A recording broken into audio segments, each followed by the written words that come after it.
public defender is an attorney employed by the community and responsible for giving legal aid without cost to any person who seeks it and is financially unable to employ private counsel. It is his duty to defend those accused of crime until the issue is decided in a court of law. The first public defender's office in the United States was opened in January 1913. Over the years, other offices were opened. And today, that handful has grown to a network of lawyers cooperating to protect the rights of our clients. Sometimes decent men and women are panicked into taking that one misstep that can lead to crime.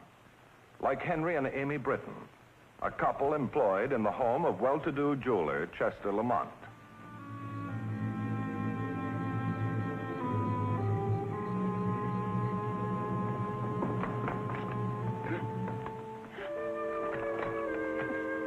All right, hand it out.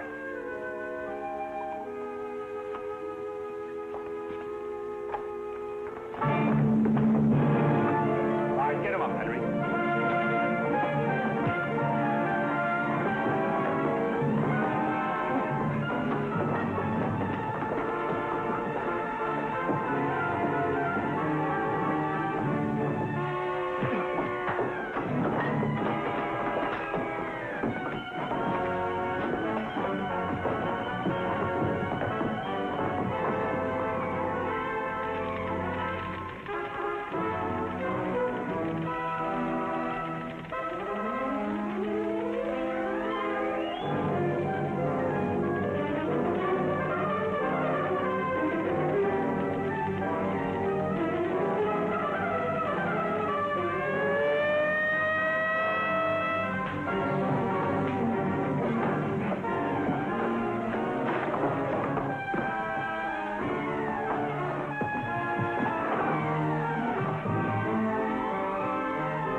Get out of here. Go to your room.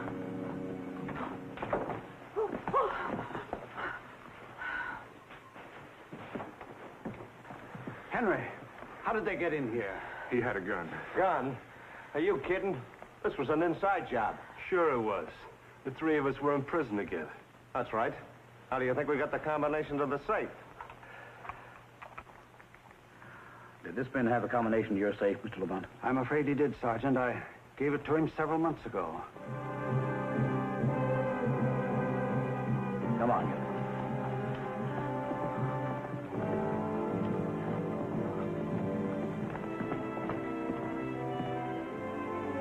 Dad!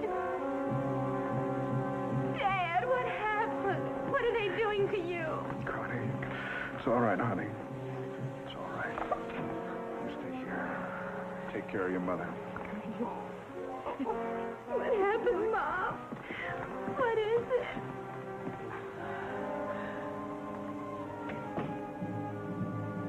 Several days later, when Henry Britton was arraigned by the court and found to be without funds, I was appointed to represent him.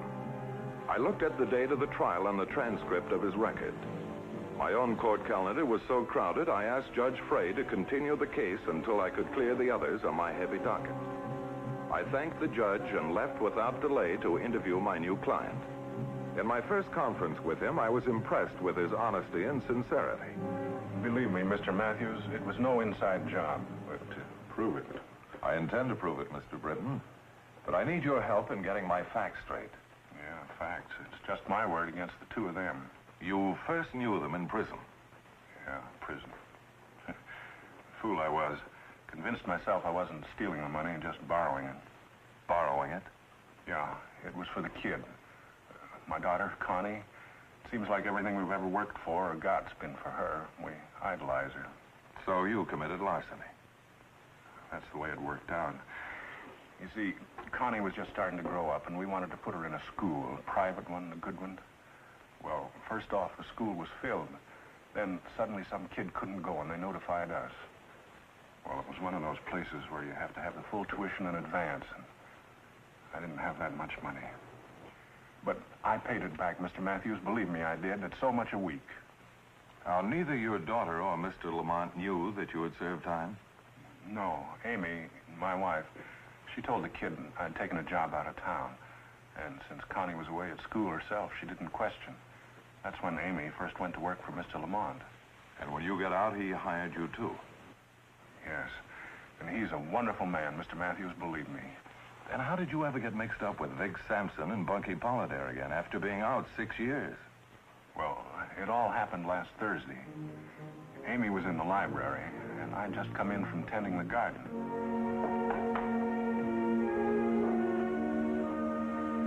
Look at these, Amy. All you have to do with flowers is just keep after them. Beautiful. Just lovely. Someday, maybe you'll have a garden of your own. We'll get a little place like my sister's out in the valley. Sure we will. In 6 weeks, Connie graduates from college. Another year or two, and she'll be married and settled down. Then, old girl, it'll be just you and I, huh? Did you call the kid, tell her we dropped by tonight? Oh, of course. I almost forgot. What do you think? She finally got a bed to the senior prom. That boy she hoped would ask her. Well, She says he's a big man on the campus. well, what do you know about that? I guess class shows, huh? Mm-hmm. Did Mr. Lamont give you our check today? Yes, he left it here on the desk. I'll hand it over, woman. I want to get it cashed. Well, what's the rush? Don't be so curious. Oh, the banks are closed. It's almost 5 o'clock. So what? George at the corner grocer will cash it for me anytime. I'll see him after dinner. Why do you want it, dear? Never mind, never mind. This is my business.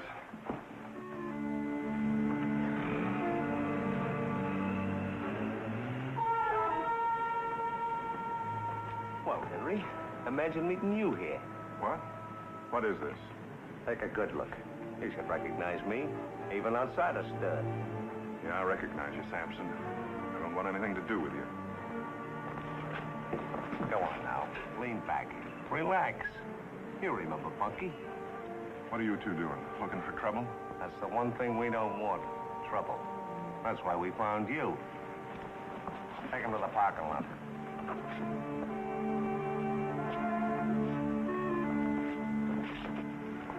What do you want? Money? Should we tell him, Bunky? Or should we make him guess? You know, you're doing pretty good for an ex-con, Henry. Working for a rich jeweler like Henry Lamont. Any ideas you got because I work for a jeweler, forget them. Okay, Henry. Anything you say, we'll forget all about it. Right after you help us clean out his wall safe tomorrow night. You lay off of me, Vic, or I'll call the police. You're not gonna call anybody. What do you think Lamont would say if he knew he had an ex-con working for him and running all over his house? Go ahead.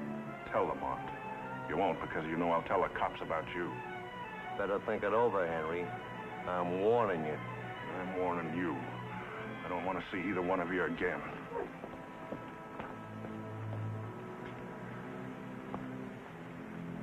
Think you're gonna let him roust us around like that? No, I'm not, Bunky. Maybe the jerk isn't afraid of Lamont. But I'm not giving up. If one thing don't spring him, something else will. And I'm gonna find out what that something else is.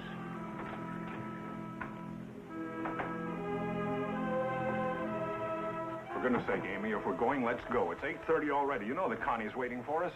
Darling, I know those men upset you, but don't take it out on me. What do you expect me to do? Make believe it didn't happen? No, and I don't expect you to go to pieces either. Just because 2 cheap crooks tried to bluff you. Any bluffing that was done, believe me, I did it. You don't know those two. They're rotten, dirty rotten, and mean clear through. You didn't see the face of one man after they got through with him. Dear, let's not be afraid. Let's go right to Mr. Lamont and tell him the truth ourselves. I can't bear to think of what'll happen when Connie finds out. Well, she's got to find out sometime. We can't go on all our lives like this with this over our head. I know. Well, are we going or aren't we? I'll get my coat.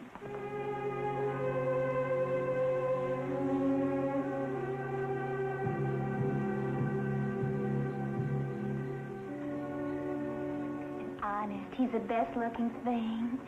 So sort of reminds me of you, Daddy. Listen to that, will you? What'd you say his name is again? Frank Lloyd Robertson, Jr. Do you think it might be serious, dear? Well, I haven't met anyone I liked better. Oh, I guess Frank's sort of special. The real McCoy. Well, that's great, honey. Just great. And how does your Frank feel about it? I wouldn't know, but he did ask me to the prom. Well, you'll want to make a good impression, and Mother and I'd like to help a little.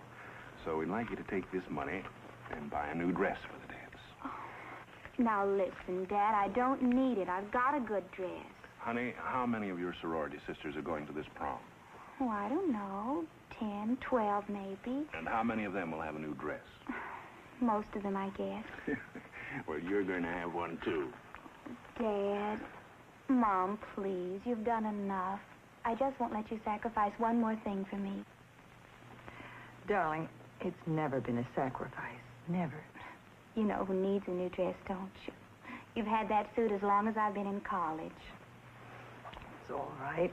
We don't go many places. Well, you should. Both of you. When were you last to a show? A movie? Honey, if we wanted to go to shows or nightclubs or take a trip, we would. That sort of thing just doesn't happen to appeal to us, that's all. You see, dear, it's our pleasure to see that you have everything you need and everything to make you happy. Is it asking too much that we should want to be proud of you? Oh, Dad. Mom, I'll never be able to. Oh, well, we've got to be going, darling. Goodbye, Mom. Bye, my pet. Yep, my turn. Have a good time at prom Okay. now. We want to meet this young man here someday. Thanks for the money. Bye, darling.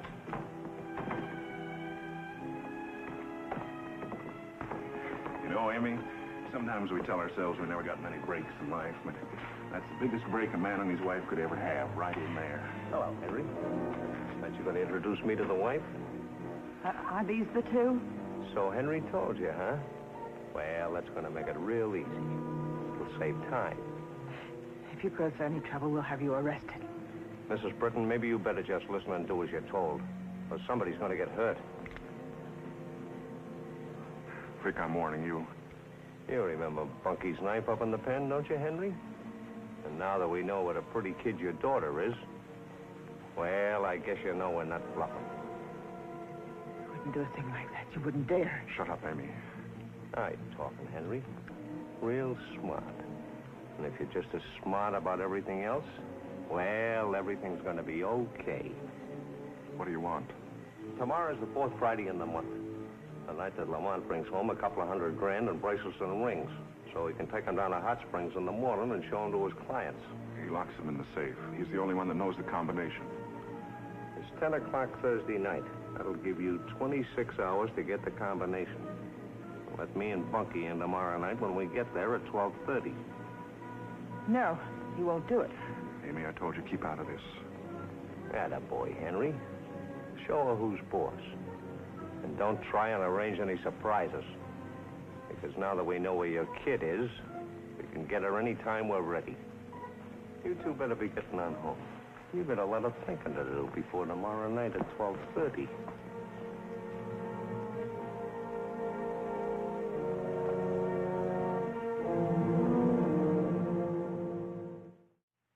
Then you did let them in Friday night, and you opened the safe for them. It's like I told you and the police and everybody 100 times. Vic had a gun in my back. I had to open the safe for him. But as you also said, it's your word against the two of them. Sure. But what more can I tell you? Well, I was hoping there would be a little more. For example, the police found no gun. Blame them, not me. And then your daughter coming there in the middle of the night. Don't you think that calls for some explanation? I've told you everything I know. I don't think you can do anything more for me. I guess I just haven't got a chance. It seemed reasonable to assume there was something more which might help Henry Britton. But since I couldn't learn it from him, I decided to go out to see his daughter. It isn't often a public defender gets into a fashionable sorority house. That is, on county business. But I did. And I found Connie Britton every bit as attractive as her father had said she was. At first she was reluctant, but she finally told me just how she happened to go to the Lamont house at that hour of the morning. One aspect of the Britton case had me completely puzzled. He claimed he was held up at gunpoint, yet no gun was found at the scene of the crime. I questioned him again, but he still insisted that Vic Sampson had forced him with a gun to open the safe. The arresting officer was just as insistent. Both his department and the fingerprint men had made a thorough search of the premises and found no evidence whatever of a gun. Confronted with this problem, I decided to call on Mrs. Britton and get her version of the story. Whatever Henry told you, that's the truth. And that's every bit I know, Mr. Matthews. Except I have a feeling that your husband didn't tell me everything. Well, what do you mean, everything? Well, things like your daughter told me about a phone call from you that got her out of bed in the middle of the night. All right, Mr. Matthews, what do you want to know? The truth, Mrs. Britton, exactly as it happened. Well, the next day, after they stopped us in front of Connie's sorority house, I kept after Henry and I begged him to call the police and tell them everything. But it didn't do much good. He just kept telling me that he knew what he was doing. And, well, that night, he wasn't in our room. It was about 11:30. Well, I found him here, by the fire here.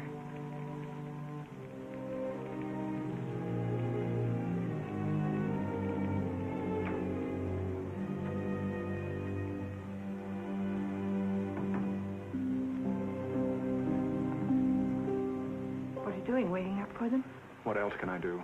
What else? Did you ever think of doing what's right? What is right, Amy? What's right for one person's wrong for another. How right will you be if you disgrace us again? Oh, Amy, believe me, I know what I'm doing. I don't think you do. You don't even know the combination to the safe. Mr. Lamont gave me the combination to that safe months ago. All I ask of you is that you keep out of this and go to bed. Henry, for the last time, will you call the police? Let them handle it. What can the police do? Arrest them for thinking about robbing a safe? Those two would be out of jail in 24 hours. Then what would happen to Connie? Wake up, Mr. Lamont. At least tell him. Amy, for your sake and mine, get one thing through your head. Connie graduates in 6 weeks. Do you want to upset the whole thing? She has to find out sometime. Yeah, she's got to find out. If she lives long enough. We can't let anything happen to her. She's just a kid. Well, then let's go get her. Let's get her out of town. We'll take her to my sister in the valley. They don't know where that is. No, we can't. There isn't time. But you'll find time to spend the next 5 years in jail.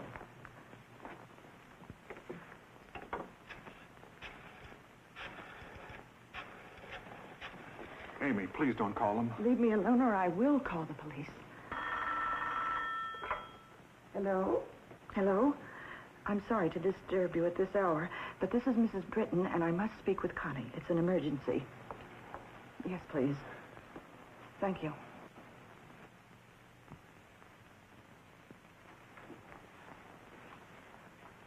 Hello? Connie, darling, now just listen to me. Mom, are you all right? Connie, don't interrupt. Just listen. Now get dressed. Pack enough for a few days. Your father and I will be over to pick you up in 20 minutes. But, Mother, what's happened? Darling, don't say any more. I'll explain everything when I see you. All right, Mother. Amy, this is crazy. We'll never get away with it. Yes, we will. But we haven't time, I tell you. All right, then let me go and I'll get Connie. You can't go driving around town this time of night. All right, then come with me. But please, they'll be here any minute. We've still got a chance.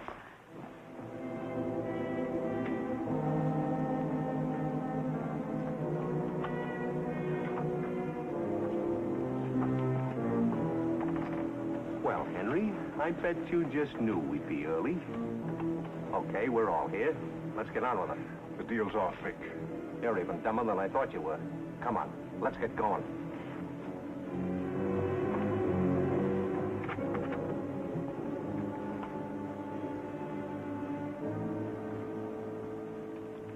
All right, where's the safe? He told you he's not going through with it.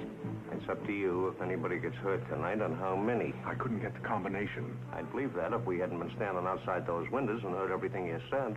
Your missus was such a help.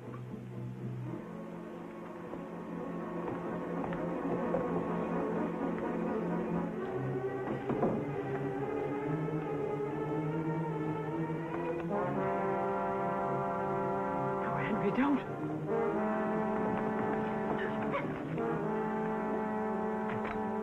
All right, hand it out.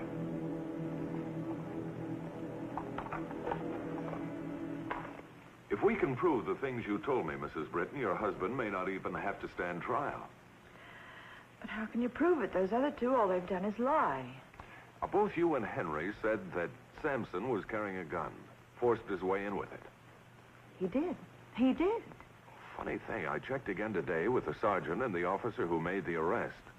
They tell me that neither one of them was carrying a gun. That's what I mean. How can we prove it? Well, we can try by doing a little backtracking. Well, first of all, my husband knocked it out of his hand up here at the safe. And then they fought. All right, get him up, Henry.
Library.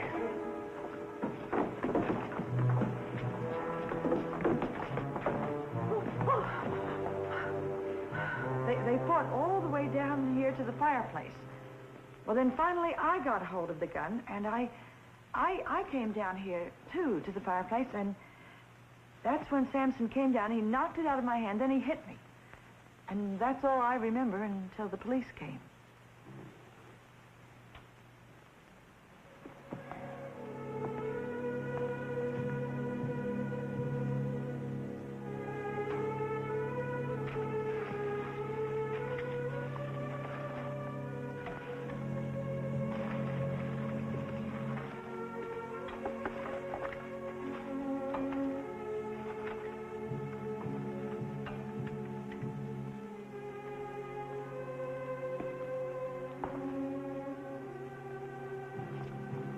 You know, Mrs. Britton, there's an old biblical expression. The truth shall make you free.